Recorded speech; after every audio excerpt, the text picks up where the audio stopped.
Good morning बच्चों। आज हम कक्षा 11वीं विषय राजनीति विज्ञान में हम लोग खंड ब अध्याय 7 पढ़ेंगे, राष्ट्रवाद, है ना। तो इस अध्याय में क्या है, हम राष्ट्र और राष्ट्रवाद से संबंधित क्या है विचारों की जानकारी हासिल करेंगे, है ना, और उन पर क्या करेंगे, चर्चा करेंगे। हमारे लिए यहाँ यह समझने का अधिक महत्व नहीं है कि राष्ट्रवाद का उदय क्यों हुआ और इससे जुड़े कार्य क्या हैं, बल्कि हमारे लिए क्या है, राष्ट्रवाद के बारे में सावधानी पूर्वक सोचना और इसके साथ इसमें निहित अधिकारों और आकांक्षाओं की परख करना क्या होगा, यहाँ पे महत्वपूर्ण होगा। ठीक है, राष्ट्रवाद में अधिकार क्या है, आकांक्षाएं क्या है, इसके बारे में यहाँ पे क्या करेंगे, अध्ययन करेंगे, है ना। और उसकी सावधानी पूर्वक किस तरह से हम उसको क्या कर सकते हैं, निहित कर सकते हैं, अधिकारों को, आकांक्षाओं को परख कर सकते हैं। यहाँ पे जो यहाँ बातें जो होगी यहाँ पे महत्वपूर्ण होगी। ठीक है, तो इस अध्याय में हम क्या करेंगे, निम्नलिखित बिंदु का क्या करेंगे, हम अध्ययन करेंगे। तो यहाँ पे 1, 2, 3, 4 दिया हुआ है ना, इसको हम अध्ययन करेंगे। तो सबसे पहले इसमें दिया है कि राष्ट्र और राष्ट्रवाद की अवधारणाओं का, ठीक है। दूसरा इसमें राष्ट्र और राज्य में अंतर का। तीसरा है राष्ट्रवाद की शक्ति और सीमाओं का। चौथा इसमें दिया लोकतंत्र एवं राष्ट्रवाद के बीच संबंधों का। ठीक है,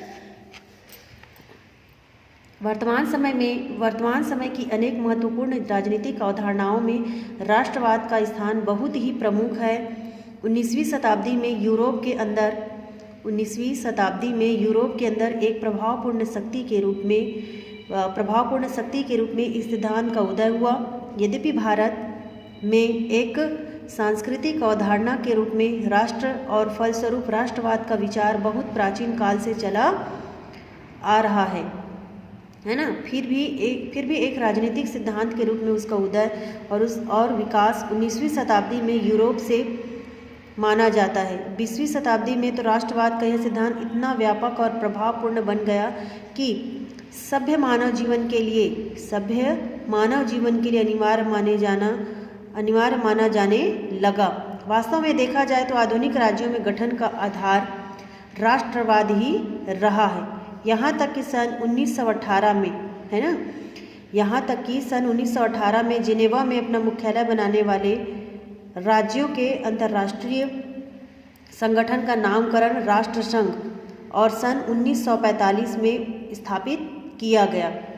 राज्यों का अंतर्राष्ट्रीय संगठन संयुक्त राष्ट्र संघ कहलाता है ना। यहाँ पे बताया जाए कि जो राज्यों का अंतर्राष्ट्रीय जो संगठन है वो संयुक्त राष्ट्र संघ कहलाता है। मतलब 20वीं शताब्दी में एशिया, अफ्रीका और लातीनी या दक्षिण अमेरिका के बड़े भूभाग, है ना, बड़े भूभाग से उपनिवेशवाद और साम्राज्यवाद को उखाड़ फेंकने में सबसे महत्वपूर्ण भूमिका क्या है, राष्ट्रवाद की ही रही है ना। यहाँ तक कि अंतर्राष्ट्रीयतावाद और पूरी दुनिया को एक इकाई मानने वाला मार्क्सवाद का सिद्धांत भी राष्ट्रवाद की शक्ति से क्या हो गया, यहाँ पे पराजित हो गया। और देखते देखते वह सोवियत संघ भी पूरी तरह बिखर गया। इस पूरे अत्यंत महत्वपूर्ण घटना चक्र के पीछे निर्णायक भूमिका राष्ट्रवाद की ही यहाँ पे रही है। ठीक है, इसमें संदेह नहीं, इसमें कोई संदेह या कोई शंका नहीं है, बताया जा रहा है। इसलिए जॉन एच रैंडल नामक विद्वान का कहना है कि राष्ट्रवाद संभवतः एक ऐसे विचार का क्या है, सिद्धांत है जिसके लिए आज भी मानव समुदाय अपने प्राण को क्या करता है, न्यौछावर करने को क्या रहता है, सिद्ध रहता है ना। क्या करता है, आज भी वो सिद्ध रहता है। हम यह कह सकते हैं कि राष्ट्रवाद के अतिरिक्त अन्य कोई सिद्धांत या शक्ति किसी एक देश के निवासियों को रोमांचित नहीं कर पाती और राष्ट्रीय भावना या चेतना को छोड़कर दूसरा कोई विचार एक देश के निवासियों को क्या कर सकता, प्रेरणा एवं जीवन प्रदान नहीं कर पाता, है ना। यहाँ पे बोला जा रहा है कि राष्ट्रवाद क्या है, राष्ट्रवाद के अतिरिक्त अन्य कोई भी यह सिद्धांत जो है शक्ति किसी देश के निवासियों को रोमांचित नहीं कर पाती है ना। और राष्ट्रीय भावना या चेतना को छोड़कर दूसरा कोई विचार एक दूसरे के निवासियों को क्या कर सकता है, प्रेरणा एवं जीवन प्रदान नहीं कर पाता, है ना। ठीक है, अब देखेंगे हम राष्ट्र तथा राष्ट्रीयता। तो राजनीति विज्ञान में जितना भ्रम राष्ट्र और राष्ट्रीयता शब्दों ने उत्पन्न किया है उतना संभवतः बहुत ही कम शब्दों में किया होगा। इसका कारण यह है कि राष्ट्र और राष्ट्रीयता दोनों ऐसी अवधारणाएं हैं जिनकी बहुत सी परिभाषाएं उपलब्ध हैं और उनके आधार पर इन दोनों अवधारणाओं को समझने में कुछ कठिनाई अवश्य होती है। वास्तव में राष्ट्रीयता राष्ट्र शब्द की प्रस्तावना और क्या है, आत्मा है। अतः राष्ट्र शब्द का अर्थ और उसका राज्य में अंतर स्पष्ट करने से पहले राष्ट्रीयता का अर्थ समझ लेना क्या है, यहाँ पे आवश्यक है।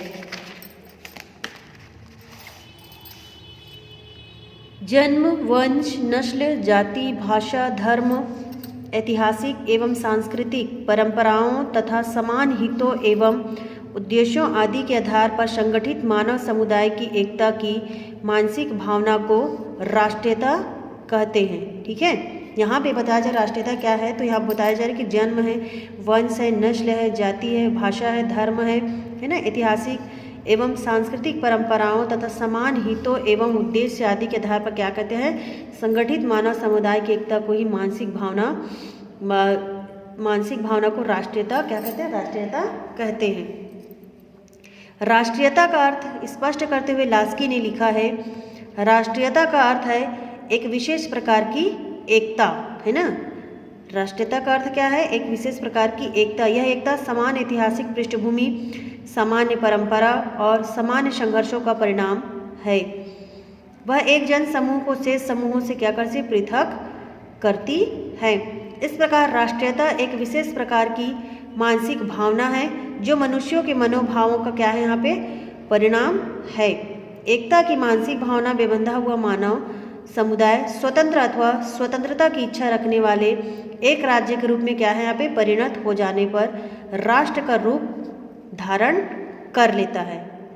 इस प्रकार राष्ट्र स्वयं में राज्य और राष्ट्रीयता का क्या है, यहाँ पे योग होता है।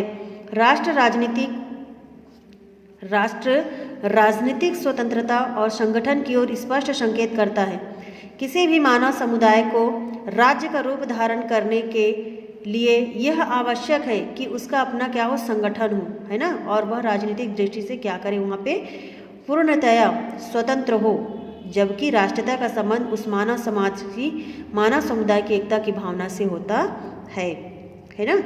राष्ट्र और राष्ट्रीयता के अंतर को स्पष्ट करते हुए लॉर्ड ब्राइस ने लिखा है, राष्ट्रीयता उन जन समूहों में पाई जाने वाली भावना होती है जो भाषा, साहित्य, विचारों तथा प्रथाओं एवं परंपराओं आदि के बंधन में इस प्रकार से बंधे हों कि वे स्वयं में उसी प्रकार बंधे हुए अन्य जन समूहों से क्या करें, वह पृथक एक सुदृढ़ एकता का अनुभव करते हो। राष्ट्रीयता का संगठन जब स्वतंत्र अथवा स्वतंत्रता की इच्छा रखने वाली एक राजनीतिक संस्था का रूप ले लेता है, तब राष्ट्र हो जाता है। एक राष्ट्र के अंदर समूह की विशेष भावना की उपराष्ट्रीयता की संज्ञा दी जाती है। गिलक्राइस्ट ने लिखा है, राष्ट्रीयता एक आध्यात्मिक भावना या सिद्धांत है जिसकी उत्पत्ति उन लोगों में होती है जो साधारण तौर पर एक जाति के होते हैं। क्या होते हैं, जो साधारण तौर पर एक जाति के होते हैं, जो एक भूभाग में रहते हैं, जिनकी एक भाषा, एक धर्म है, एक समान इतिहास है, एक सी परंपराएं हैं और समान हित होते हैं, तथा जिनके एक से राजनैतिक समुदाय और राजनीतिक एकता के आदर्श होते हैं, है ना। इन परिभाषाओं के आधार पर यह कहा जा सकता है कि राष्ट्रीयता एक भावनात्मक संबंध है। क्या है, एक भावनात्मक संबंध है जो एक ही भाषा, साहित्य, धर्म, इतिहास और परंपराओं वाले क्या करें, व्यक्तियों को एकता के सूत्र में बांधे रहती है। लेकिन राष्ट्रीयता के लिए इन सभी तत्वों का होना आवश्यक नहीं है। इनमें से जब कुछ तत्व आपस में मिल जाते हैं तब क्या होता है, राष्ट्रीयता का निर्माण यहाँ पे क्या हो जाता है, निर्माण हो जाता है ना। अब देखेंगे यहाँ पे राष्ट्र का अर्थ और परिभाषा। तो राष्ट्र शब्द अंग्रेजी भाषा के नेशन शब्द का हिंदी रूपांतरण है। नेशन शब्द की उत्पत्ति लैटिन भाषा के नेसियो शब्द से हुई है, जिसका अर्थ है जन्म या जाति। जिसका अर्थ क्या है, जन्म या जाति। परंतु इसका तात्पर्य यह नहीं है कि राष्ट्र जन्म या जाति का पर्यायवाची, क्योंकि वर्तमान में सामान्यतया तथा राष्ट्र का तात्पर्य उस जन समूह से लिया जाता है जिसमें एकता की भावना तथा यदि वे परतंत्र हो तो स्वतंत्र होने की भावना पाई जाती हो। इस प्रकार राष्ट्र के लिए उसका पूर्ण स्वतंत्र होना क्या है, आवश्यक न होकर स्वतंत्रता प्राप्ति की इच्छा ही पर्याप्त समझी जाती है। राष्ट्र की परिभाषा के संबंध में विचारक एक मत नहीं है।